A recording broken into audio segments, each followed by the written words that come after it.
Hello everybody and welcome back to another episode of What If the Continents and Oceans Were Switched. And last episode we saw the big major war happening down over here with the purple team splitting up into these new countries all right here. And some other countries kind of collapsing like this purple one and the orange one. Luckily though, we're going to start off with the orange team getting some land from this puppet state. It was traded off for a price, as most things are nowadays.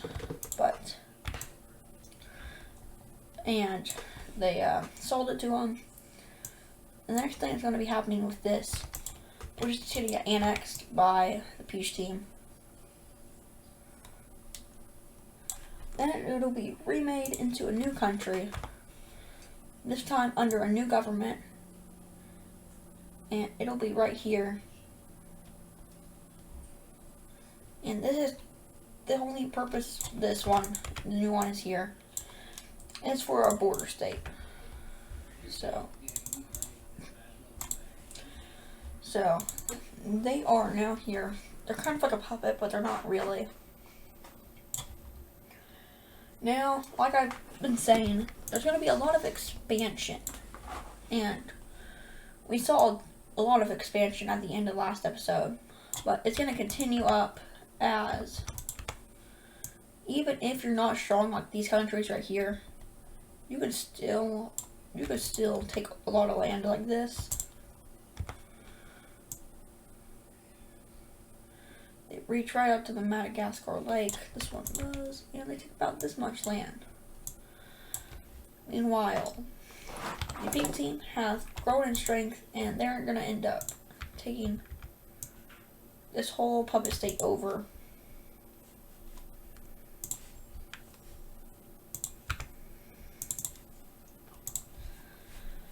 And so they take all this area over, and they're going to end up continuing to go down south, eventually taking over some spots right here, coming back up with the coast and taking all of this land. And now this area is quite weird, but there's this little piece of land right here. And the peach team, it's so small that they're not even going to keep it as a puppet state. So, go ahead and get rid of it. There was no point for the distance, really. And now, we've seen a lot of places down there expanding. Next, we're going to look over here. The purple team colonies, or the purple team successors, they're not really going to expand much in this episode. They might not even expand at all. They're very weak. This brown country is surprisingly growing stronger. They take a ton of land until some new governments are going to try to pop up and take what they want, because it's free, obviously. First and most importantly, we see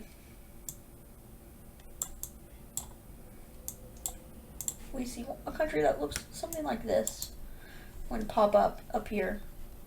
I don't think we have this color yet. Not really. I will be changing it though to this. That looks a lot better. And it's going to pop up right here and declare its independence. And a state of like that. Then they're going to invade into this area and take a lot of this, because brown team can't do anything about it. Some people are going to try to save themselves from this conflict and send themselves in a ship over to this side of the world. So they have finally made it into the Pacific Ocean fully. And now we see there's a lot in the Indian Ocean. Now, right here in the Pacific Ocean, and also up in the Mediterranean Sea, and all the seas around that area. I just noticed I haven't had mascara on all day. And now they continue taking up like this, and then the people up here are going to go ahead and declare themselves a new country. It's going to be dark gray color like this. And well, we're going to take a break from this for now and look at a country we haven't talked about in a long time, being this little gray country. And they're growing very rapidly, as a lot of countries in this time period are taking both of these lakes right here.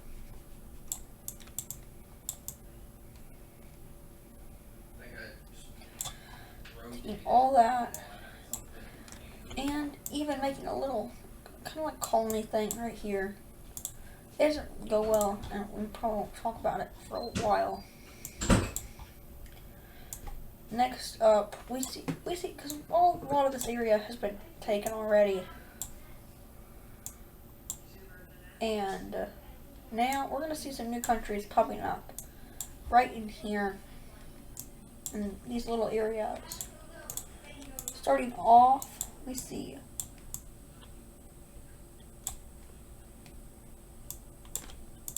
this very light blue country popping up. They grow really big and unstable to the point of taking all this untouched land.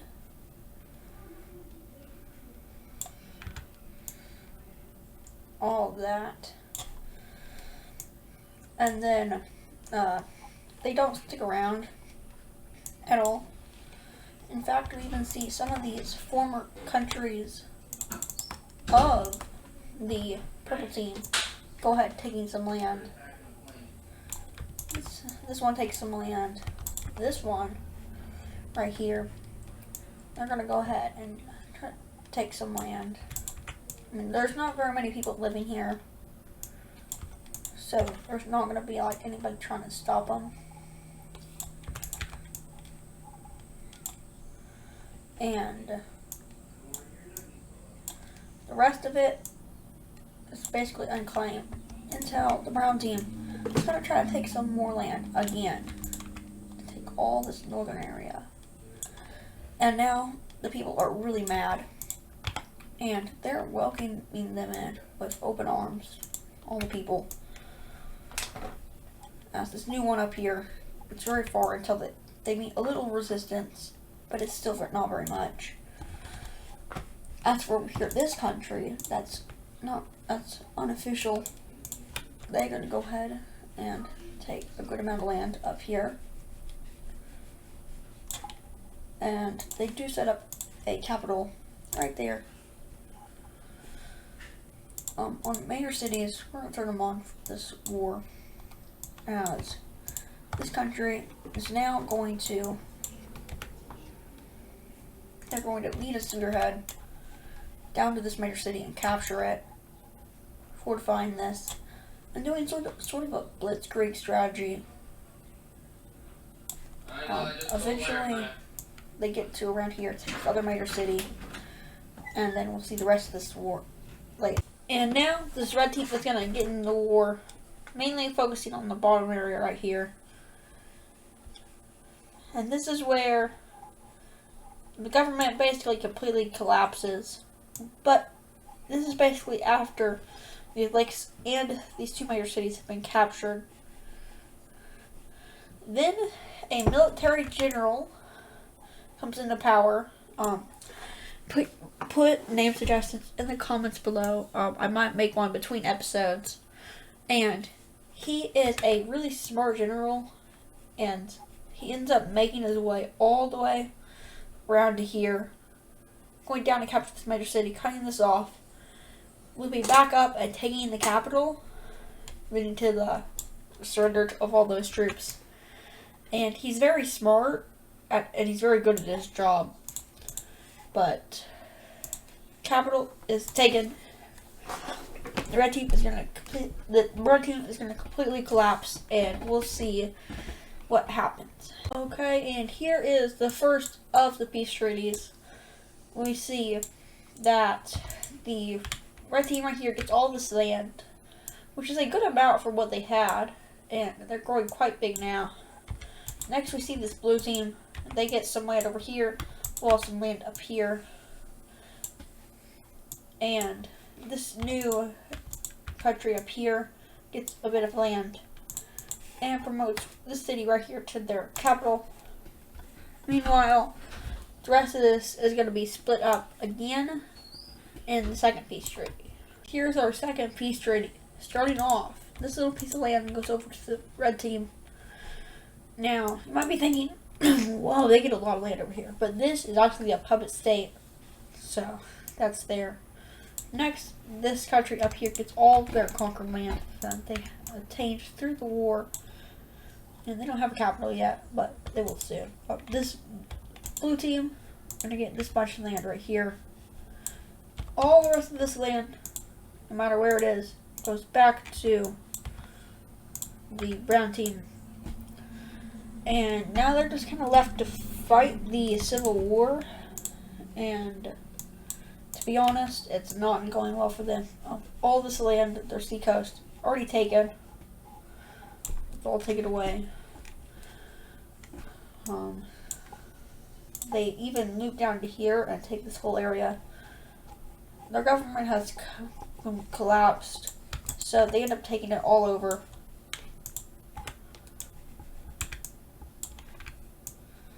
And all this land goes over to them. And we see them taking all of it as well. And becoming the new brown team. I'm going to keep it this color. Just for simplicity. And now I am going to fix the capitals and put them on their own layer. Because that will probably help in the future when we're doing all this different stuff. So I'll get back with you in a little bit. Okay, and there we go. This is the new map. As you can see, capital layers. These are all the capital cities. Then we have the major city layer right here. So you can see all the bigger cities plus capital cities, and most of the capitals are placed on a major city, but some of them might not be. And let's get back to the rest of the video. Starting off, include major cities. There's gonna be some more expansion, and it's not into open land. It's gonna be a country attacking another one. And first we need to probably add capitals. These guys.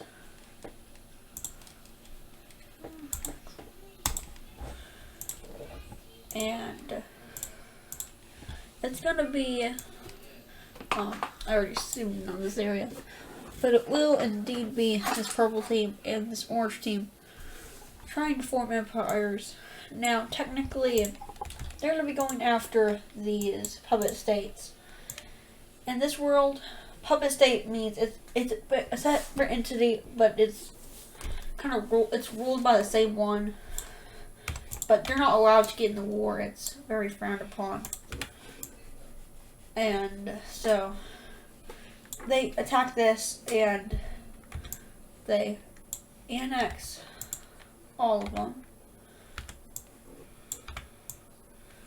They annex them, each of them, and they're going to be doing their plan that they've had for a while now. First step in that plan, the purple team buys some land right here from the peach team and right here from the peach team. These two provinces. They're a very rich country. Yeah, that's not really an explanation. And now we're going to be looking at their plan as both of them unite under one color with two capitals. That's gonna be kind of weird. Might change, yeah, I'll change it to this color because it looks a little better. And now their plan is complete. They are a lot stronger. And now we need to get back to the rankings, because the rankings haven't been updated to the best. And we're going to go to the top 20 nations on the list. And I'll get back to you when they're done. Okay, and here we go. Right now, this is the top 20 power ranking. You can take a look at this. Maybe pause the video. Just take a look. There are 10 countries that are not included, and we can go ahead and go into detail on this. Starting off, first is the Peach team. No surprise there. They're very strong. Second is surprisingly the Cyan team. This is mostly because of something I'm going to get to later. Third is the blue team. Fourth, the green team. Now we gotta look down. Fifth over here, it's mostly because of that general. They have a really good military program right now. Sixth, we go up to here with the yellow team. Then this team right here, the long Mediterranean team. Eighth is the orange-purple Union. Ninth is the red team. Then we go over to 10th as it's the strongest of the purple team remainders. I'm pretty sure 11th would be right here, this blue one. Then 12th would be this one. It's the second strongest of the purple team. 13th. Let's see. 13th is the purple team. 14th is the cyan team. 15th is the old brown team. 16th is this team right here. 17th is this pink team. 18th is this other piece of the purple team. 19th is the actual purple team. And 20th is this team right here. The one that looks like Czechoslovakia. And now we have one thing happening before something very big happens that's going to start this episode. And that is going to be the war between this country and this green one. And the bottom one is way stronger. The top one collapses. It goes over to them.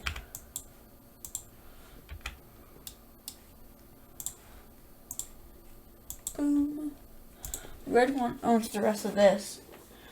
And they could reform the purple team. Meanwhile, an event happens in the rest of the world. And before we take a look at that, we're going to try to kind of finish up the trade route. And now goes, we're going to make it go over into this country. Let's turn on capitals.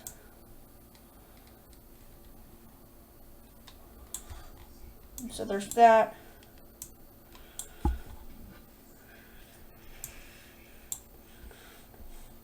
And there's some more trade routes that just go everywhere now. Up here, there's a trade route built there. And even a trade route built up all the way to this country. Back up. And like that. Down here, this trade route has become a very big trade route. Mostly because they're shipping a lot of products from here. Yeah, they're very rich in resources. Next, we need to look at the alliance map. First off, there is the Peach Team's alliance with Czechoslovakia, the cyan team, and this team down here that's still alive. Next, there is the square team up here. they're going to be staying intact for a little bit longer at least. The rectangle team up here, they're actually doing very good right now, and so nothing really happened. Now for the main thing I've been wanting to discuss. There is going to be a plague. That's why some of these countries, surprisingly, were at the top. One thing that we saw was the red team went very high up because they didn't really close their borders, and it went very badly for them. Kind of like with all the other countries that didn't make it to the rankings, it also sort of happened with them too. And the ones that made it closed their borders down, and they didn't necessarily good. There is still a lot of plague everywhere in the world right now. And the red team is facing some instability. And what comes with that instability is revolution. So, the red team is having a revolution, and it sweeps through, reaching the capital, until the main red team troops come in and they make a incredible sweep across there, looking at major cities. They take that major city, going up. They try to capture this one. They fall short though, and this area right here actually does pretty good. They fight back just a little bit more. Of course, they end up getting rid of the spearhead for the most part. And this purple country, the red team, they're not doing very good right now. They're falling apart very fast. And even another revolution comes from this side. And it almost gets to the capital again. When the red team troops are diverted back, and they're able to deal with it, but at a cost, as the front line over here kind of collapses. And the red team is calling for help, and they're going to actually get funded by the team up here.